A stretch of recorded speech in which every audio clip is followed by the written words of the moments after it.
So now we will start economic strength. अब हम लोग देखते हैं इकोनॉमिक स्ट्रेंथ के बारे में।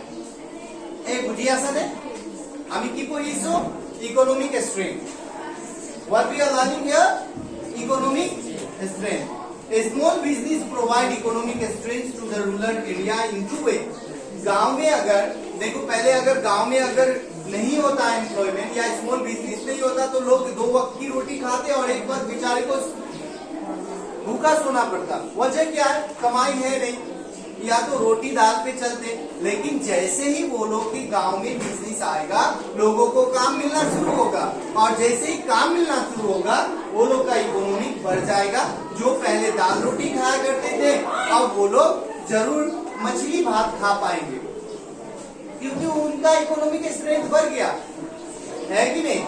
और the business is limited amount of capital required, so any person have limited capital can start a business. Second, they provide employment to the unemployed.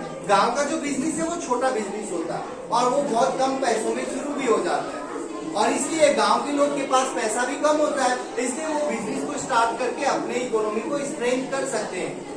दूसरा है, अगर एक आदमी ने बिजनेस खोला उसमें 10 आदमी की जरूरत होगी, वो लोग को एम्प्लॉयमेंट मिल गया, तो इस तरह से क्या होता है इकोनॉमिक स्ट्रेंथ गांव का बढ़ जाता है। आफ्टर आर्टिशियंस, ये रहा अपॉर्चुनिटी फॉर द आर्टिशियन। कलाकार बहुत गांव में बहुत सारे कलाकार होते हैं। तुम टीवी शोज में कभी कभी देखना बहुत सारे कलाकार गांव से निकलते हैं, चाहे वो गाते हो या कुछ तस्वीर बनाई हो या कुछ आर्ट या तुम्हारा कुछ भी क्या बोलते हैं इसको गमला बनाना हो या बहुत सारा पोट बनाना हो, ये सब गांव में होते हैं। तो क्या है आर्टिशियन को अपॉर्चुनिटी मिलता है वो बिजनेस आने के लिए।